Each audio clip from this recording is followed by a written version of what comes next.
Halo teman-teman semua, gimana kabarnya? Semoga dalam kondisi baik-baik aja ya. Selamat datang kembali di channel Mager Santai. Video kali ini kita akan melanjutkan episode ketiga Battle of Moscow. Bagi yang belum menonton episode pertama dan kedua, linknya ada di deskripsi. Dalam episode ketiga ini mengisahkan bagaimana Uni Soviet terus berjuang melawan gempuran pasukan Nazi Jerman yang masih belum mengendorkan serangannya untuk menduduki kota Moskow. Demi menghindari kerugian yang lebih besar, Stalin terpaksa mengevakuasi 10 juta warga sipil dan perangkat pemerintahannya. Lalu bagaimana usaha Uni Soviet mempertahankan negaranya, dan inilah alur ceritanya.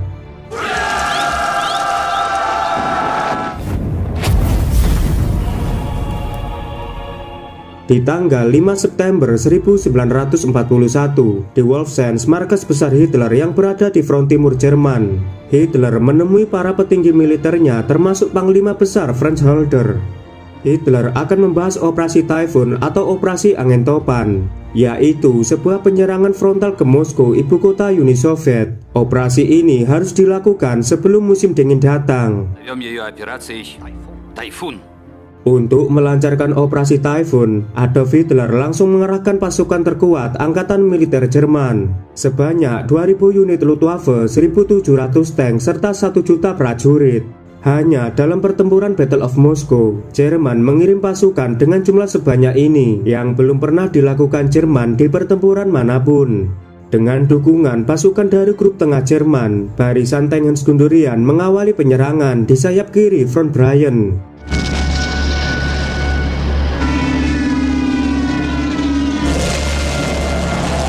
Dalam sekejap, pasukan Guderian berhasil menjebol pertahanan front Bryan dan bergerak menuju ke kota Oriel. 1 Oktober 1941 di Moskow, Jenderal Lysenko melaporkan kepada Stalin tentang pergerakan pasukan Jerman saat ini. Mendengar itu, Stalin nampak kesal karena kota Oriel sudah hampir ditaklukkan oleh Jerman. Ia memerintahkan Lysenko untuk membendung pasukan Guderian yang akan menyerang kota Emsens. Dan pada tanggal 4 Oktober di kota Emsens, Lysenko mempersiapkan pasukannya dengan menggunakan artileri anti-tank untuk menghadapi pasukan tank Guderian. Melihat tank Guderian dalam jangkauan, senjata anti-tank mulai ditembakkan dan pertempuran pun dimulai.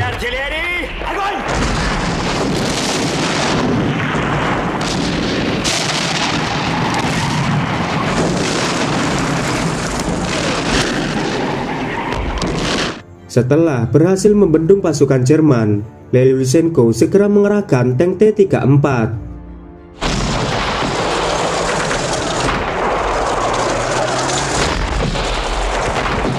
Bahkan Uni Soviet mengeluarkan senjata andalannya, yaitu Katyusha.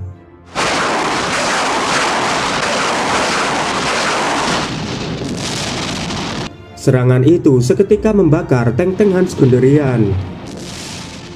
Sementara di Kremlin, Joseph Stalin sedang mengadakan rapat bersama para petinggi militer. Mereka menyadari jika Soviet semakin terdesak oleh serangan pasukan Jerman. Setelah meyakini bahwa Jepang tak akan turut campur dalam peperangan ini, Stalin berniat menarik pasukannya dari timur. Stalin ingin memanggil Zhukov kembali ke Moskow karena sekarang kota Leningrad sudah terkendali. Bersama Zhukov, Stalin akan membentuk satuan sipil militer demi mempertahankan kota Moskow.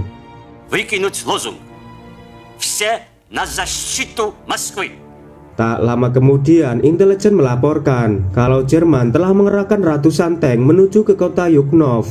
Beberapa pilot akhirnya dikirim untuk melakukan pengintaian, dan ternyata ada konvoi tank Jerman sepanjang 20 km.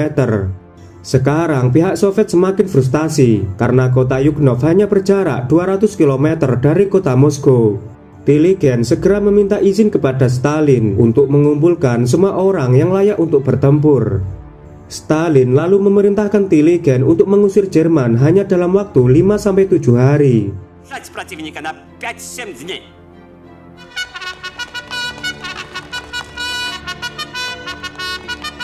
Para kadet sekolah militer di Poltsk segera dipersiapkan. Kemudian Jenderal Michael menjelaskan jika misi mereka adalah menghadang pasukan Jerman dan harus berjuang mati-matian mempertahankan kota Yuknov.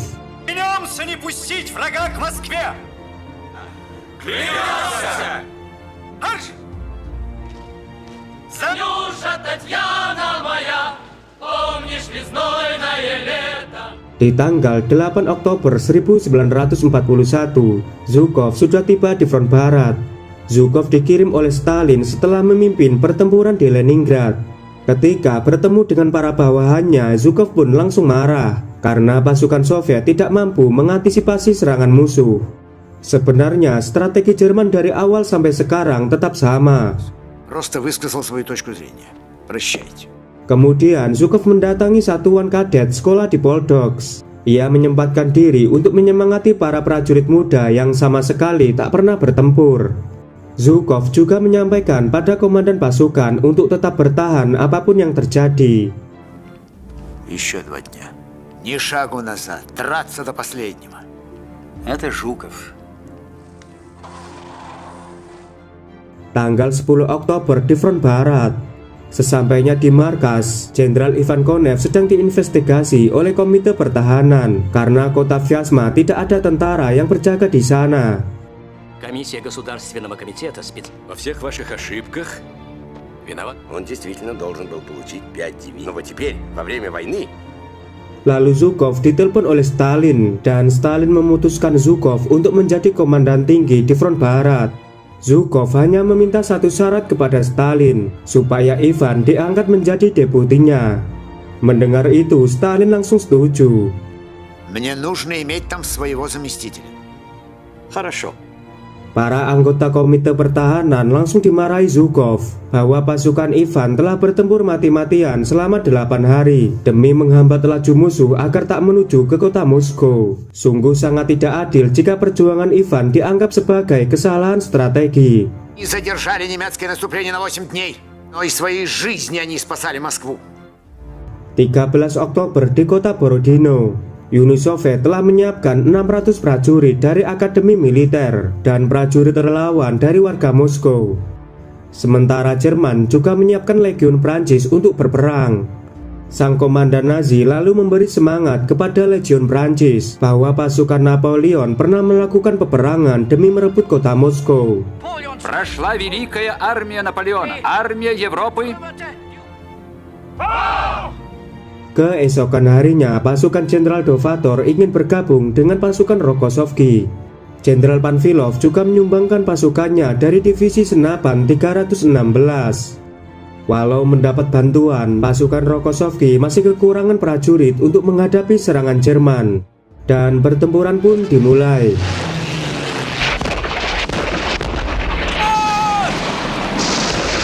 Tank Panzer Jerman segera membuat formasi dengan membentuk sayap kiri dan kanan. Awalnya serangan Jerman bisa dipukul mundur oleh tentara merah.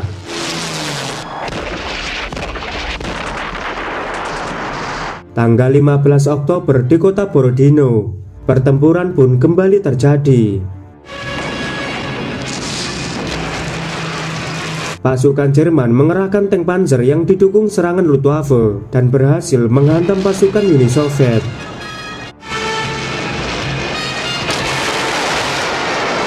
Melihat pasukannya terdesak, Rokossovski segera mengerahkan tank T-34. Namun sayangnya pasukan Uni Soviet belum mampu menghentikan serangan Jerman. Di Kremlin Moskow, Marshal Boris menjelaskan perkembangan perang saat ini, bahwa Uni Soviet sudah kehilangan banyak perwira tinggi yang gugur di medan pertempuran. Boris juga menyimpulkan jika Uni Soviet belum bisa mengusir pasukan Jerman. Dalam situasi yang semakin terdesak, mereka berencana mempertahankan kota Moskow dengan memasang ranjau dan menambah pasukan artileri anti-tank. Mereka juga terpaksa akan memindahkan pemerintahan Uni Soviet dan mengevakuasi 10 juta warga Moskow ke kota Kobysev. Tindakan tersebut harus dilakukan untuk mengantisipasi kerugian yang lebih besar. Pada tanggal 16 Oktober, para warga sipil berbondong-bondong mengungsi ke tempat yang lebih aman. Bahkan beberapa petinggi militer penting juga turut dievakuasi.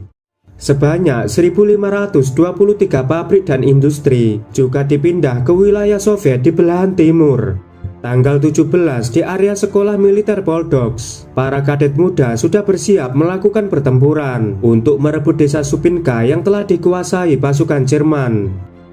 Meski dengan persenjataan seadanya, mereka terus maju berjuang pantang menyerah.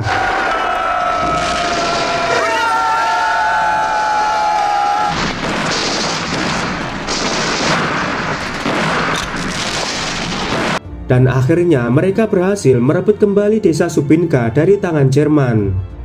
Tapi kesenangan mereka nggak bertahan lama. Ternyata Jerman membawa bala bantuan. Melihat kedatangan pasukan Jerman dari arah hutan membuat tentara merah terkejut. Dan sekarang situasi pertempuran malah berbalik.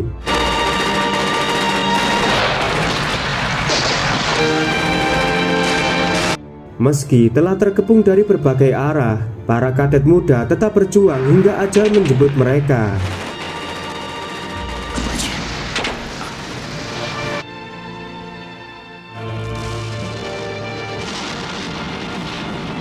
Jenderal Smirnov hanya bisa meneteskan air mata melihat semua pasukannya gugur di medan pertempuran. Dan episode ini pun selesai. Oke guys, terima kasih sudah menonton film ini sampai selesai. Kalau sudah, saya ucapkan terima kasih. Sampai jumpa di episode terakhir. Ленина! Вперед! К победе!